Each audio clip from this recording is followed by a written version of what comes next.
오늘 본문은, 여러분이 같이 읽으신 본문은 예수님께서 네 번에 걸쳐서 예수님이 고난을 당하실 거고 죽으실 것이다 라는 예고의 말씀을 하십니다. 네 차례의 예고의 말씀을 하시는데, 그 가운데 오늘 이 본문이 첫 번째 예수님의 순환 예고의 말씀이 되는 겁니다. 그런데 예수님의 이 순환 예고의 말씀의 배경이 어디냐면 바로 그 전절에 있습니다. 마태복음 16장 13절에서부터 20절까지의 본문이 바로 이제 오늘 말씀의 배경이 되는 것입니다.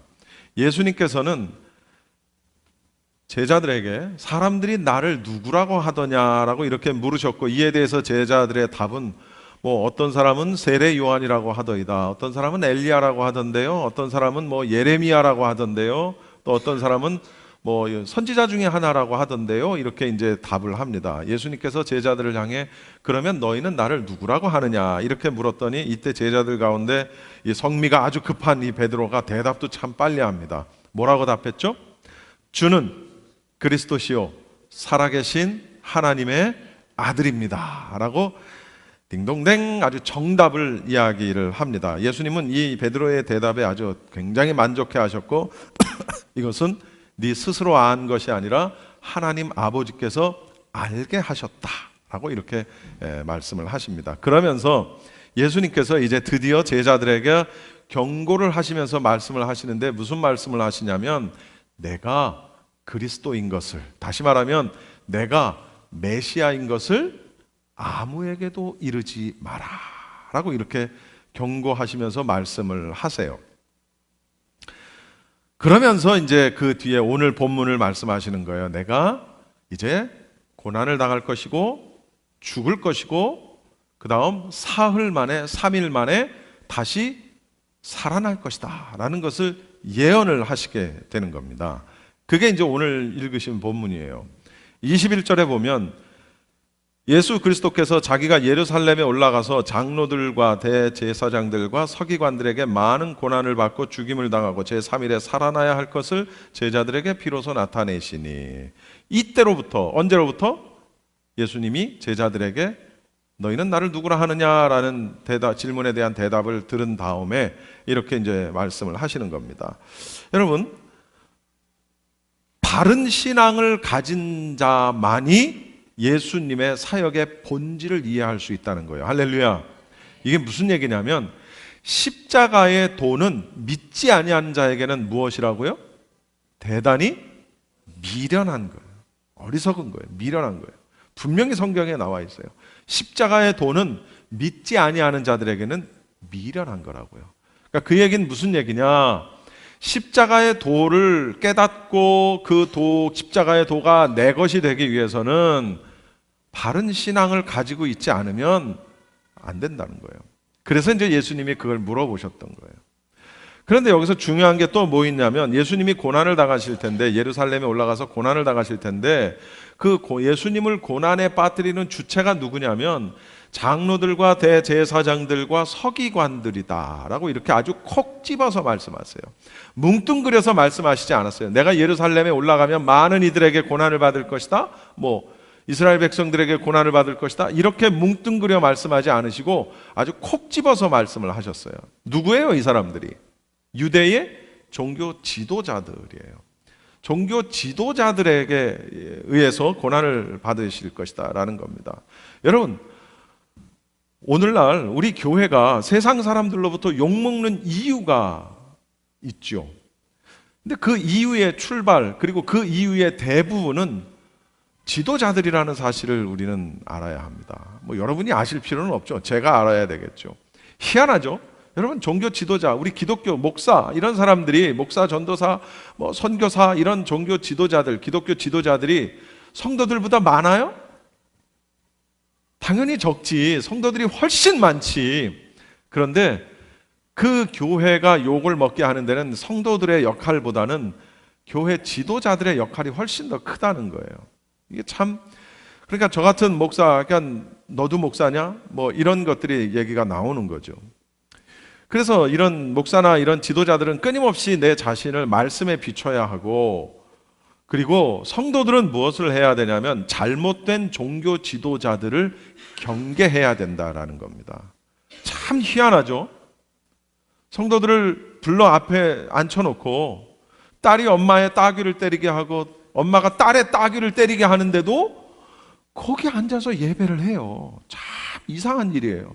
여러분, 이것은 하나님의 방법이 아니에요. 이것은 예수님의 방법이 아니에요.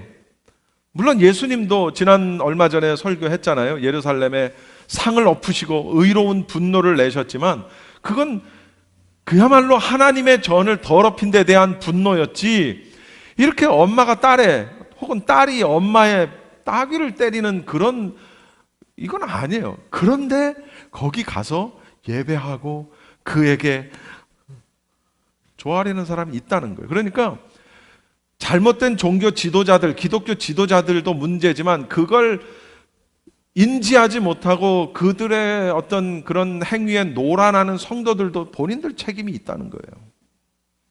그리고 세상 사람들은 그걸 보고 욕하고. 여러분, 이런 겁니다. 많은 고난을 받고 죽임을 당하고 제3일에 살아나야 할 것이다. 이것이 바로 메시아 사역의 본질이라는 겁니다. 많은 고난을 받고 죽임을 당하고 3일에 살아난다라는 얘기는 구약의 많은 선지자들을 통해서 이미 예언이 되어 있고, 특별히 이사야는 아주 구체적으로 이러한 메시아 사역에 대한 예언을 하셨단 말이죠.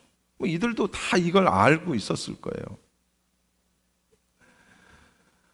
초림의 예수님은 왕으로 오신 게 아니에요. 여러분, 왕이신 나의 하나님, 우리가 찬양을 하는데 물론 예수님은 궁극적으로는 왕이십니다. 그러나 초림에서 오신 예수님은 왕의 신분으로 이 땅에 오신 게 아니라는 거예요. 영광과 영화를 받기 위해서 멋있게 말을 그냥 타시고 구름 가운데서 내려오신 분이 아니라는 거예요. 예수님은, 초림의 예수님은 짐승의 먹이통에서 태어나신 아주 초라하고 보잘것없는 그런 모습이었어요. 일반 아기들도 짐승의 먹이통에서 태어나는 아기가 얼마나 있겠어요. 죄인들을 대신해서 고난을 당하고 그들을 위해서 자신을 내어주심으로 인해서 많은 사람들의 죄를 대속하기 위해서 이 땅에 오셨다는 거예요. 하지만 재림의 예수님은 다르죠. 여러분, 왕으로 이 땅에 다시 오실 예수님의 재림은 2000년 전에 초림의 모습으로 오셨던 이 땅에 오신 모습이 아니라는 거예요. 초림의 예수님은 고난받는 종, 십자가의 대속의 제물이 되게 오셨지만 재림의 예수님은 왕으로 심판의 주로 오신다는 사실입니다. 아무튼 예수님의 이 순한 예고, 내가 고난을 받을 것이다, 죽을 것이다 하는 이 예고의 말씀은 제자들을 무척이나 당혹스럽게 만들었다는 거예요. 왜냐하면 그들이 지금까지 보아왔던 예수님의 모습은 정말 왕적인 권능에 압도가 된, 죽은 자를 살리기도 하시고, 병든 자를 일으키시고, 눈먼 자의 눈을 뜨게도 하시고, 안진뱅이를 일으키시고 하는 이 놀라운 기적의 역사를 일으키시는 예수님의 모습을 봤을 때 그들이 생각했던 예수님은 고난당하고 죽고 매맞고 이게 아니었단 말이에요. 이 제자들은 틀림없이 예수님께서 로마의 식민지인 이스라엘을 독립국가로 만드시고 그 다음에 그 나라의 왕이 되셔서 통치하실 것이다. 그러니까 제자들이 한 자리 하려고, 이제 왕으로 오시는 예수님 한 자리 하려고 그런 어리석은 이야기를 할 정도로 그런 상상을 하고 있었다는 거예요. 그런 꿈을 꾸고 있었다는 거죠. 그런데 정말 느닷없는 예수님의 말씀에 제자들은 당혹해했고, 특별히 또 이번에도 베드로는 참 성격이 급한 것 같아요. 이 할아버지는 진짜, 베드로는 예수님을 항변을 하면서 붙들고 말합니다. 여러분, 항변의 사전적인 의미가 뭐냐면 뭔가 이렇게 부당하다고 여겨지는 거에 대해서 따지거나 반대할 때 쓰는 단어가 항변이라는 단어입니다. 굉장히 강력한 단어죠. 베드로가 예수님을 붙들고 항변합니다. 그렇게 하지 마세요. 그런 일들이 결코 예수님에게 일어나지 않을 것입니다. 22절에. 여러분, 그렇게 하지 마시오. 주여 그리하지 마옵소서. 이 얘기에 담긴 원어적인 의미에는요, 하나님께서 그렇게 하시지 않을 것입니다. 그렇게 되도록 내버려 두지 않으실 것입니다 라는 의미가 담겨 있어요. 그러면서 이 일이 결코 주님께 일어나지 않을 것이다, 미치지 아니하리라. 무슨 얘기냐면 하나님도 그렇게 그냥 안 두시겠지만 나도, 베드로 제자인 나도 그 일을 일어나도록 방치하지 않겠다, 막겠다라고 지금 베드로는 얘기하는 겁니다. 여러분, 한편으로 이 말은 베드로의 어떤 예수님에 대한 사랑의 표현입니다. 아주 그 성격대로, 그렇죠? 아주 열정적이고 적극적으로 예수님을 사랑했던 그 수제자의 사랑의 표현이었어요. 그런 의미에선 굉장히 긍정적인 의미가 있어요. 나 같으면요 그럴 거예요. 그래, 참 말이라도 참 고맙다. 나 같으면 그렇게 얘기했을 거예요. 참 말이라도 고맙구나. 아유, 그런데 어쩌겠냐, 내가 이 땅에 온 목적이 그건데 그렇게 되어야만 한단다. 그러니 베드로야, 뒷일 좀 잘 부탁하자. 내가 간 다음에 뒷일이나 잘 부탁하자. 뭐 저 같은 성격이면 분명히 이런 식으로 얘기를 했을 거예요. 베드로의 이 말은 그러나 넓은 의미로 보면 하나님의 뜻을 오도하고, 그렇죠? 그 다음에 하나님의 구속사의 흐름을 거스르는 일이었어요. 지극히 인간적인 생각에서 나온 것이었다는 거죠. 여러분, 하나님의 뜻을 벗어난 것은 그것이 아무리 인간적이고 인권을 중요하게 여기고 연약한 소수의 정의를 위한 것이라 할지라도 그것이 하나님의 뜻을 거스르는 거면 정당화되거나 미화될 수 없다라는 사실을 여러분 명심하십시오. 할렐루야. 사탄의 도구가 되는 법입니다. 아무리 소수의 성적인 취향에 대해서 인권과 평등의 차원에서 그들을 인정해야 된다라고 세상이 말을 해도 그것은 하나님의 뜻과 하나님의 창조 질서에 어긋난 것이기 때문에 교회는 그것을 인정해서는 안 됩니다, 여러분. 비교적 장로교의 교리가 훨씬 더 성경적이고 보수적이고 하나님 주권에 더 가까운 교리를 가지고 있다라고 자부를 했는데 미국의 장로교회가 이미 동성연애나 이런 것들에 대해서 합법화했어요. 그렇죠? 인정을 했어요. 목사도, 동성연애자도 목사가 될 수 있고 결혼도 할 수 있고. 그런데 약 한 달도 안 됐나? 미국의 연합감리교회, 미국 교단, 연합감리교회 교단이 똑같은 그 문제를 놓고 투표를 했습니다. 어떻게 됐을까요? 53대 47로 부결이 됐어요. 미국의 연합감리교회는 그거 인정 안 한다는 거예요. 할렐루야. 제가 원래 감리교 출신인데. 여러분, 아까도 얘기했지만 장로교회 교리는 비교적 보수적이고 아주 하나님의 주권을 더 중요하게 여기고 뭐 그렇습니다. 또한 반대로 감리교의 교리는 조금 리버럴합니다. 자유주의적인 면이 강해요. 그래서 저는 분명히 감리교도 그렇게 될 것이다라고 생각을 했는데 뭐 근소한 차이긴 하지만 어쨌든 미국의 연합감리교 안에서는 그것이 부결이 됐어요. 얼마나 참 다행인 일이죠. 물론 이제 부결이 되니까 그걸 찬성하던 쪽에서는 또 막 이제 뭔가 이제 또 법적인 조치를 취하고 하고는 있긴 있습니다만, 그 이제 미국 장로교회에 소속이 돼 있던 한인 교회들 가운데 우리는 그거 인정할 수 없어라고 외치면서 그 미국 장로교 교단을 뛰쳐나온 교회들이 많아요. 그 교회 아주 잘 사용하고 있던 교회를 포기하고 나오는 거예요. 근데 어떤 교회는 공식적으로는 우리는 그거 인정 안 합니다라는 말을 안 해요. 반대합니다라는 말을 안 해요. 그리고 그들이 주는 혜택은 다 받아요. 그리고 우리들끼리 앉아서 우리는 그거 안 믿어? 우리는 그거 인정 안 해? 이런 교회도 있다니까요.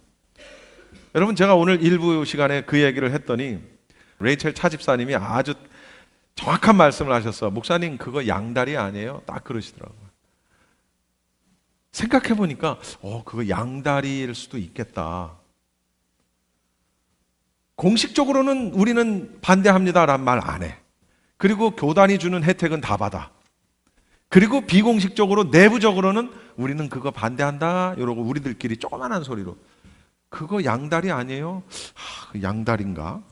좀 헷갈리긴 하는데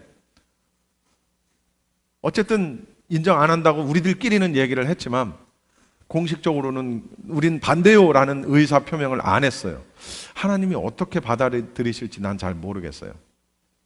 오늘 이 설교도 그 홈페이지에 안 올라갈 수도 있겠네. 제가 전에 설교 안 올라갔는데 지난주 설교 풋볼 경기 그것 때문에 안 올라갔고 그 전 설교가 또 왜 안 올라갔나 했더니 혹시 동성애 얘기하셨어요? 저보고 그러더라고요.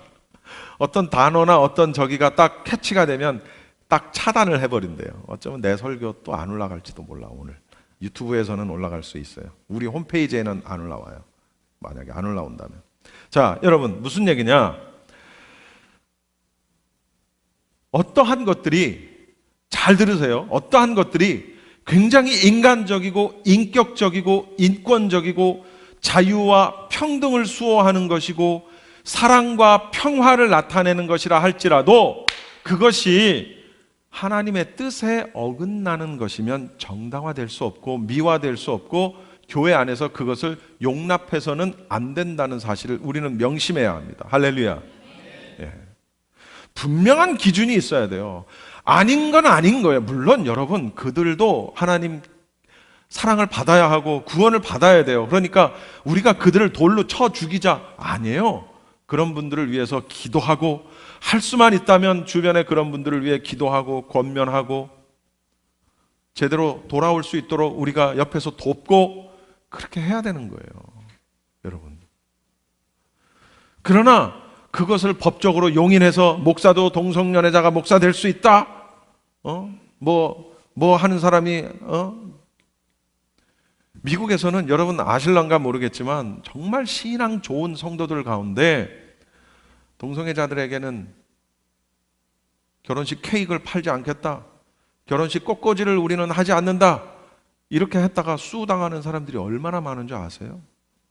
네. 그 뉴스에 많이 나와요, 그거.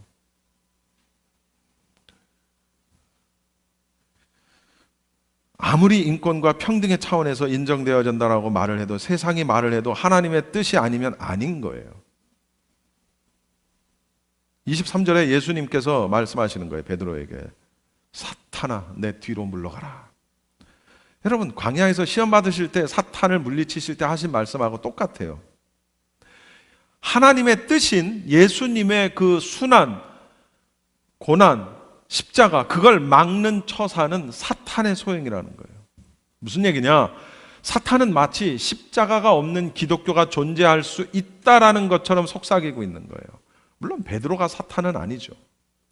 그런 어떤 베드로의 성격과 그런 인성과 인격을 이용을 해서 그렇게 하는 거예요. 여러분, 바로 직전에 예수님이 누구신지에 대한 정확한 답변으로 예수님의 극찬을 받았던 베드로가 이렇게 또 잠시 뒤에는 사탄아 내 뒤로 물러가라 라는 말을 들을 정도로 우리 인간은 양극을 쉽게 오간다는 거예요. 쉽게.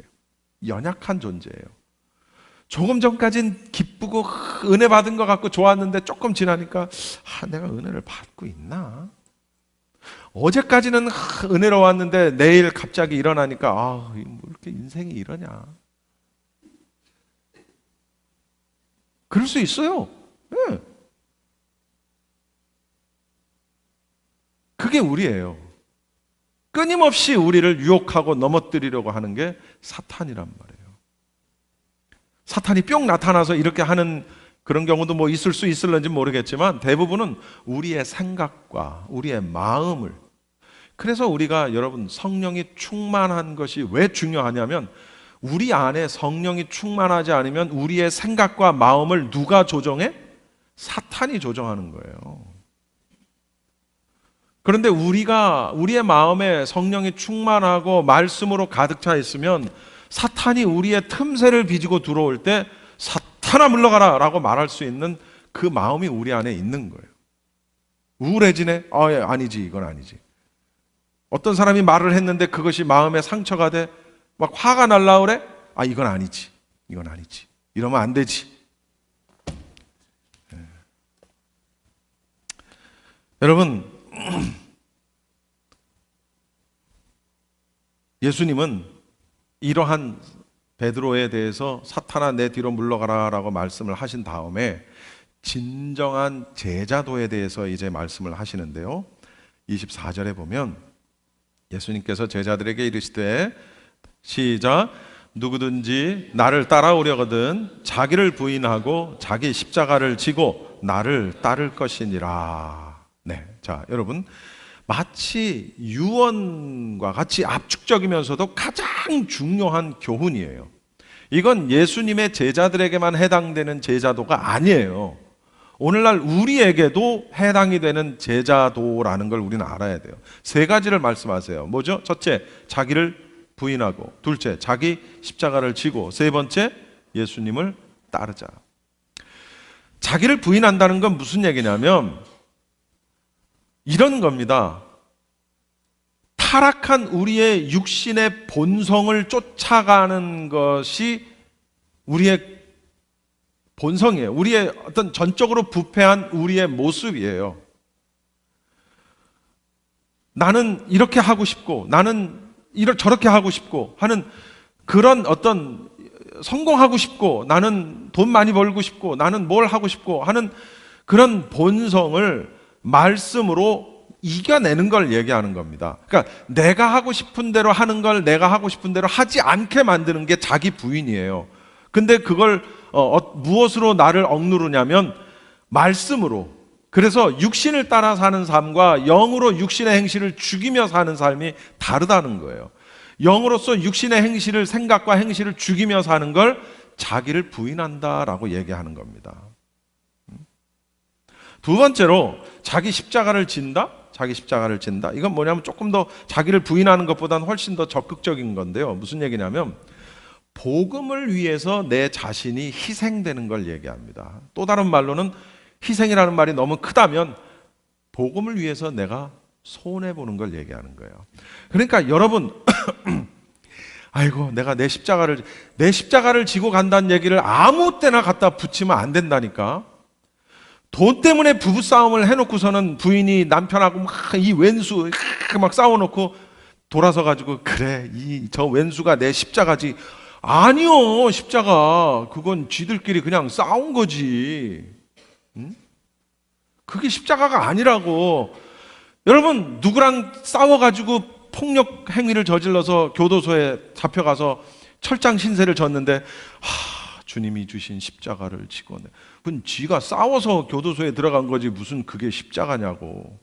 그건 십자가가 아니에요. 그거는 십자가는 뭐냐면 복음 때문에, 이를테면 돈 때문에 막 싸워가지고 한 게 아니라 남편이 혹은 아내가 교회를 못 나가게 하네. 한번 교회 갔다 오면은 막 남편이 두들겨 패. 아니면 여자가 밥을 안 줘. 막 궁격, 문을 잠궈놓고 문을 안 열어주네. 교회만 갔다 오면. 그러면 그게 십자가인 거예요. 그럼에도 불구하고 내가 예배하러 가고, 내가 맞아? 맞지 뭐. 하고. 내가 예수 믿는다는 것 때문에 손해 보는 거예요. 예수 믿는 것, 나는 이유로 손해 보는 거예요. 내가 희생하는 것. 그것이 물질적인 것이든 육체적인 것이든 무엇이 됐든 그런 것. 그게 자기 십자가를 지고 가는 거예요. 그게. 예. 그 개념을 우리가 잘 알아야 돼요. 그리고 예수님을 따라가는 거예요. 끊임없이 전심전력 다해서. 그러니까 여러분 여기에서 예수님은 세 단계로 말씀하셨지만 사실은 이게 꼭 삼위일체하고 비슷해. 뭐냐면 분명히 각각의 세 개인데 이게 하나야. 여러분 이럴 수 있어요? 저 김종민 집사는 자기를 부인하는 건 잘하는데 자기 십자가를 안 져. 이럴 수 있어요? 이원태 집사는 자기 부인은 못해. 근데 십자가는 또 잘 지내. 이럴 수 있어요? 말이 안 되죠. 여러분 정말 진정으로 자기를 부인하는 자는 자기 십자가를 지고 예수님을 쫓아요. 진정으로 예수님을 따라가는 삶을 사는 자는 자기를 부인하고 자기 십자가를 져요. 그러니까 나는 예수님의 제자다, 나는 예수님을 따라가는 삶을 산다라고 본인이 생각을 해도 그의 삶의 열매가 자기 부인이 없고 손해보는 걸 아주 질색팔색을 하고 그냥 그러면 그건 진짜로 따라가는 게 아닌 거예요. 제자가 아니라는 거예요. 그러니까 각각의 세 단계지만 사실은 하나라는 거죠. 하나. 그러면서 예수님은 25절에 이렇게 말씀하세요. 누구든지 제 목숨을 구원하고자 하면 잃을 것이요 누구든지 나를 위하여 제 목숨을 잃으면 찾으리라. 여러분 잘 들어보세요. 늘 우리는 선택의 기로에 섭니다. 그렇죠? 이건 제가 늘 얘기했던 거예요. 하다못해 짜장면을 먹을까 짬뽕을 먹을까도 우리는 선택을 해야 돼요. 하도 선택이 어려우니까 짬짜면이라는 것도 나오고 말이야. 어쨌든 선택을 해야 돼. 오늘 밤 뭘 먹을까? 그런데 이것뿐만이 아니죠. 매일매일의 삶 속에서 우리는 뭔가를 계속 선택을 하면서 살아야 합니다. 사실은 이것이 제자도의 본질이라는 걸 우리는 알아야 돼요. 무슨 얘기냐? 이 25절의 말씀을 근거로 해서 말한다면 이런 거예요. 내가 예수님의 제자라고 말을 하면서 내 목숨을 살리는 삶을 선택한다면 오히려 나는 죽을 것이라는 거예요.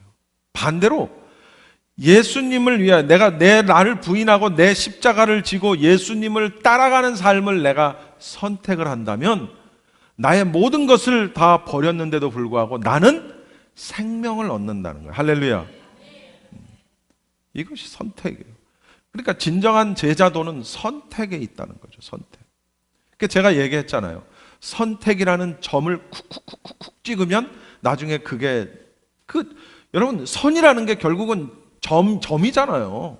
점이 연결된 게 선이잖아요. 그러니까 내가 어떻게 점을 찍느냐에 따라 내 방향이 화살표, 인생의 화살표의 방향이 이렇게도 가고 이렇게도 가고 이렇게도 가고 이렇게도 가고 하는 거예요. 내가 어디다가 점을 찍느냐에 따라. 그래서 이걸 기독교의 생명력은 바로 역설에 있다라고 얘기하는 거예요. 나는 죽으려고 했는데 살아요.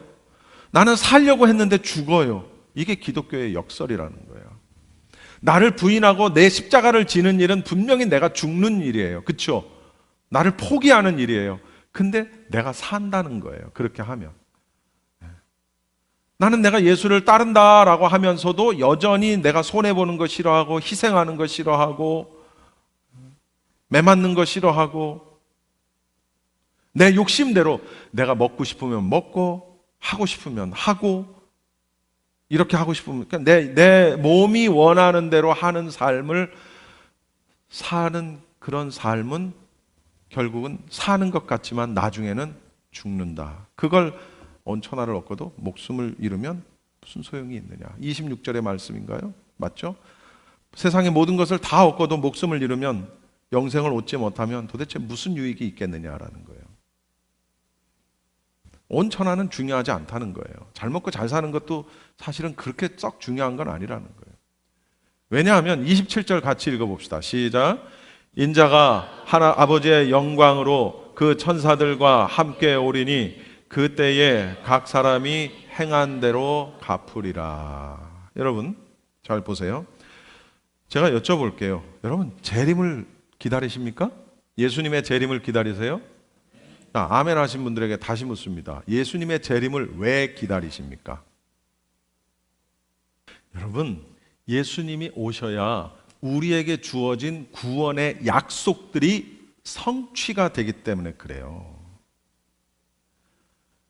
분명한 개념을 아셔야 돼요. 예수님의 재림은 우리에게 주셨던 구원의 약속이 이루어지는 게 재림이란 말이에요. 그 구원이 성취되는 날, 한 번 구원은 영원한 구원이 되는 날이 바로 예수님의 재림 이후의 시간들이란 말이에요. 이 땅에서 이루어질 메시아 왕국에서는 절대로, 그러니까 천년 왕국, 메시아 왕국, 이 땅에 이루어질 이 메시아 왕국에서는 절대로 구원이 변개되지 않습니다. 그때는 한 번 구원은 영원한 구원입니다. 받은 구원을 뺏어갈 자가 없어요. 그렇죠? 그런데 상당수의 교회가 지금 받은 구원을 뺏기지 않는다고 얘기하는 거예요. 그래서 요즘 교회들이 한 번 구원은 영원한 구원이다라고 말하는 게 바로 지금이 메시아 왕국 시대이기 때문에 그렇다는 거예요. 예수님 초림 이후에 지금까지의 시간이 무천년설, 천년은 시간적 개념이 아니라 그만큼 오랜 세월이라는 뜻의 어떤 상징적인 의미, 그러니까 지금이 천년왕국 기간이야. 그러니까 이 구원의 완성이 이미 예수를 믿기만 하면 예수님을 믿으면 구원이 우리에게 주어지죠. 약속이. 믿음으로 구원을 얻는다고 가르쳤던 사도 바울도, 또 예수님의 동생 야고보도 삶으로 증명되어지지 않는 믿음은 구원을 받을 만한 믿음이 아니다라고 수없이 얘기하고 있어요. 맞죠? 삶으로 증명되어지지 않는 믿음은 구원받을 만한 믿음이 아니라는 거예요. 제가 지지난주에 얘기했죠. 동전의 앞면만 가지고 자꾸 25센트라고 얘기하면 뭐하냐고. 뒷면이 없는데. 동전이 혹은 지폐가 그 지폐로서의 가치를 발휘하기 위해서는 앞면과 뒷면이 다 있어야 된다고요. 자꾸 100불이라고 써있는 앞면만 가지고 야 여기 있잖아, 이게 100불이잖아 했는데 뒷면은 깨끗해. 그러면 그건 100불이 아니란 말이에요. 믿음으로 말미암아 구원을 받아요. 여러분, 믿음으로. 다른 건 없어요. 믿음으로 구원을 받아요. 그러나 그 믿음으로 구원받을 만한 믿음이 되는 그 뒷면이 뭐냐라는 거죠. 그것이 우리의 삶이라는 거예요. 그 삶이 뭐냐? 나를 부인하고 나의 십자가를 지고 예수님을 따라가는 삶, 그 제자의 삶이 뒷면이란 말이에요. 예수님을 나는 믿어, 오늘 죽어도 천국 갈 수 있어 라고 말을 하면서 그 뒷면에 예수님을 따라가는 삶이 없으면 그 앞면만 가지고는 안 된다는 거예요. 왜? 성령께서 보증해 주시지 않는다는 거예요. 아하, 이 사람은 구원받을 만한 사람입니다 라고 보증해 주는 게 누구라고요? 그게 성령님이란 말이에요. 구원의 보증인이 되는 게. 근데 내 안에 성령이 안 계시는데, 성령이 안 계시니까 나를 부인할 수도 없고 내 십자가를 질 수도 없고 내가 예수님을 따라갈 수도 없어요. 그러다 보니까. 그러니까 성령이 내 안에 안 계시니까 성령님이 마지막에 이 사람은 구원받을 만한 믿음을 가진 자야 라고 이렇게 보증을 안 해주신단 말이에요. 성령이 없네? 보증을 안 해주신다고요. 그러니까 이런 것 저런 거 하나도 없이, 물론 출발은 믿음이에요. 여러분, 내일 죽는 사람이 오늘 예수 그리스도를 믿고 영접하면 내일 죽는 사람이 어디 가요? 이 사람은 그동안에 죄만 디립다 짓다가 죽기 하루 전날 예수를 믿었으니 지옥에 간다. 아니요. 죽기 전날 예수 그리스도를 진심으로 영접을 했어도 그 믿음 때문에 그는 천국에 갈 수 있어요. 낙원에 갈 수 있어요. 그러나 그렇다고 해서 우리가 오늘 예수 믿고 내일 꼴까닥하고 다 죽나? 그건 아니잖아요. 거의 대부분의 사람들은 예수님을 영접하고 난 다음에 일정 기간 동안 삶을 이어가면서 빛이 되고 소금이 되고 예수님을 따라가는 삶을 살 기회가 주어진단 말이에요. 그런데 그렇게 잘 살다가 그렇게 믿음 생활 열심히 하다가 믿음에서 파선하는 자가 있다 없다? 있다. 분명히 성경에 얘기하고 있잖아요. 근데 이제 대다수의 장로교 교리를 가지고 있는 사람들이 예정론을 근거로 뭐라고 얘기하냐면, 그건 그 사람은 이미 예정되지 않았기 때문에 그런 거야, 이렇게 말을 하면 굉장히 무책임한 말이라는 거예요. 저도 칼빈주의자고 예정론을 믿습니다. 그러나 그렇게 우리가 그 문제를 접근해서는 안 된다는 거예요. 그러면 여러분 생각해 보십시오. 하나님이 예정도 하지 않은 사람을 교회 안에다가 불러 모아 앉혀 놓으신 다음에 그 다음에 너는 예정 안 했으니까 가, 이렇게 하신다는 얘기예요 도대체? 그렇게 우리가 아주 그런 식으로 1차원적으로 이 문제를 바라봐서는 안 된다는 거예요.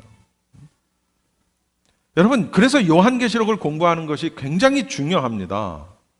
여러분, 우리가 성경 공부를 하는 것이 굉장히 중요한데, 제가 늘 얘기하지만 2시간짜리 영화를 보다가 마지막 20분을 남겨두고 극장을 나왔다면 그 사람은 영화를 본 겁니까?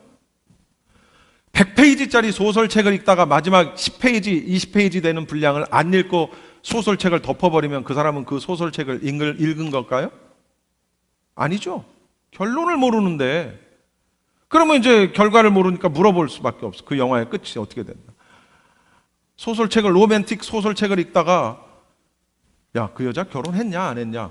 안 읽었으니까 모르는 거야. 앞에 내용 아무리 알면 뭐하냐고. 이게 죽었는지 살았는지 결혼을 했는지 안 했는지를 모르는데, 성경도 그렇단 말이에요. 앞부분을 알아야 되지만 뒷부분을 모르면, 결론을 모르면 앞부분을 다 알아도 모르는 거라고요. 제가 언젠가 얘기했지만 어떤 목사님이 아니 성경 66권 가운데 65권이나 있는데 왜 그 마지막 한 권 가지고 그렇게 목을 매냐고. 그래서 이건 바보구나. 속으로 이건 참 바보구나. 이거 영화 보러 가가지고 한 10분 20분쯤 남으면 자 영화 다 봤다 하고 나올 사람이구나 이 사람은. 그리고 이제 주변에 있는 사람들한테 나 영화 봤어. 그리고 이제 막 가르치는 거야. 주인공이 이렇게 해서 만났는데 이렇게 했는데 근데 끝에 어떻게 됐어? 몰라? 뒤졌나? 모르겠는데? 바본 거예요, 바보. 똑같은 거예요, 그거하고. 여러분. 예? 예수님은 오늘 마지막 본문, 마지막 절에 영으로 재림하시는 예수님의 모습을 볼 자가 있다라고 말씀하십니다. 이게 굉장히 난해한 28절을 한번 보세요. 진실로 너희에게 이르노니 시작. 여기 서 있는 사람 중에 죽기 전에 인자가 그 왕권을 가지고 오는 것을 볼 자도 있느니라. 와, 이게 무슨 얘기냐면 왕권을 가지고 오는 거는 예수님의 뭐예요? 재림이란 말이에요. 그런데 지금 앞에 있는 제자들을 향해 너희들 중에 누구는 그 왕권을 가지고 재림하시는 예수님을 볼 자가 있다라고 지금 말씀하시는 거예요. 이게 굉장히 난해한 구절이에요. 그래서 성경 신학자들 사이에서도 주석을 보면 여러 견해가 있어요. 칼빈은 성령 강림이다. 뭐 이런 여러 가지 견해가 있어요. 근데 저는 존 메가더 목사님을 제가 굉장히 좋아합니다. 현재 현존하고 계시는 미국 목사님인데 존 메가더 목사님의 해석, 그분이 쓴 주석책이 있어요. 그분이 쓴 주석을 읽고 이거지 하고 이걸 저는 더 선호합니다. 무슨 얘기냐면 지금 16장이죠. 17장 1절을 한번 보세요. 17장 1절에 보시면 엿새 후에 예수께서 베드로와 야고보와 그 형제 요한을 데리시고 따로 높은 산에 올라가십니다. 베드로와 야고보와 요한은 누굽니까? 12명의 제자 가운데 수제자입니다. 3명의 제자. 그러니까 너희들 중에 누구는 한 그 누구는이 바로 이 3명의 제자들이었던 거예요. 이런 일이 앞에 오늘 본문에 이런 일이 있은 다음에 엿새 뒤에 이제 이 변화산상에 가서 또 다른 예수님을 이 제자들이 만나게 되는 거예요. 근데 그동안에 봐왔던 예수님의 모습이 아니야. 여기 보면 뭐라고 나와 있어요? 2절에 그들 앞에서 변형되사 그 얼굴이 해같이 빛나시며 어디 갔어? 옷이 빛과 같이 희어졌더라. 예수님의 모습이 아닌 거예요. 지금 자기들하고 늘 같이 다녔던 예수님의 모습이 아니고 그 얼굴이 해처럼 광채가 나기 시작을 하는 거예요. 이게 무슨 여자 연예인의 뒤에서 비치는 아우라 그런 게 아니라 진짜 해처럼 비치는 그런 광채, 빛나는 옷. 이걸 3명의 제자들이 본 거예요. 그런데 거기에 또 누가 있었어요? 모세도 있었고 또 누구도 있었어요? 엘리야도 있네. 그리고 그들과 말씀하시는 예수님의 모습을 보고 베드로가 뭐라 그래요? 너무너무 좋사오니 여기다가 초막 셋을 짓고 여기서 그냥 살자는 거예요. 여러분, 이게 바로 재림의 왕으로 오시는 예수님의 모습이라는 거예요. 예수님이 말씀하셨던 너희 중에 누구는 인자가 왕으로 오는 모습을 볼 자가 있다 했던 그 예수님의 말씀이 바로 이 변화산상에서의 예수님의 모습을 본 3명의 제자들의 얘기를 하신 거란 말이에요. 이 모습으로 오신다는 거예요. 초림의 예수님은 정말 한 여자의 태를 통해서 태어나시면서 짐승들이 먹는 이 먹이통에서 태어나셨지만 왕으로 오신 예수님은 어떻게 이 땅에 오세요? 땅에 거하는 모든 자들이 바라볼 수 있도록 오십니다. 하늘에 구름을 마치 타고 오는 것처럼 구름 속에서 내려오시니까 그 모습이 구름을 타고 내려오시는 것 같은 거야. 구름을 타고 능력과 큰 영광의 모습을, 이게 바로 큰 영광의 모습이에요. 하늘이 얼굴이 해같이 빛나고 옷이 광채처럼 빛나는 그 영광으로 예수님이 지금 오신다라는 그런 얘기입니다. 할렐루야. 그때가 되면, 여러분 잘 들으세요. 그때가 되면 믿고 그 믿음을 지키기 위해서 나를 부인했고 내 십자가를 지고 예수님을 따랐던 사람들, 애썼던 사람들은 변개치 않을 구원의 완성 속으로 그들이 인도되어지고 그렇지 않았던 자, 믿지 아니하는 자들은 말할 것도 없고 교회 믿노라 하면서 교회를 나오고 다녔지만은 여전히 내 자신이 주인이고 손해보기 싫고 희생하기 싫고 예수님을 따르기보다는 세상의 물질적 논리에 따르고 그런 것에 더 적극적으로 동참을 하면서 주일만 지켰던 썬데이 크리스찬들은 분명히 그 행한 대로 어떻게 한다? 갚아주신다는 거예요. 오늘 본문에 나와 있잖아요. 갚아주신다. 27절에 그들의 행한 대로 갚아주신다. 여러분, 진짜 예수님의 제자가 되는 건 이렇게 어려운 거예요. 사실은 시작은 간단한데 근데 믿음 생활을 하면 할수록 굉장히 어려운 겁니다. 말씀을 마치겠습니다. 심판의 주가 아니신, 왕이 아니신 고난의 종, 십자가에 제물로 오신 예수님을 믿고 따르지 않으면 우리에게 주어진 구원의 약속은 완성되지 않습니다. 성취되지 않는다는 사실을 우리는 알아야 해요. 구원의 약속은 믿음으로 시작됩니다. 그리고 내가 어떻게 그 믿음을 지키면서 사느냐의 문제로 내 구원은 지켜진다라는 사실을 명심하시기 바랍니다. 기도하겠습니다.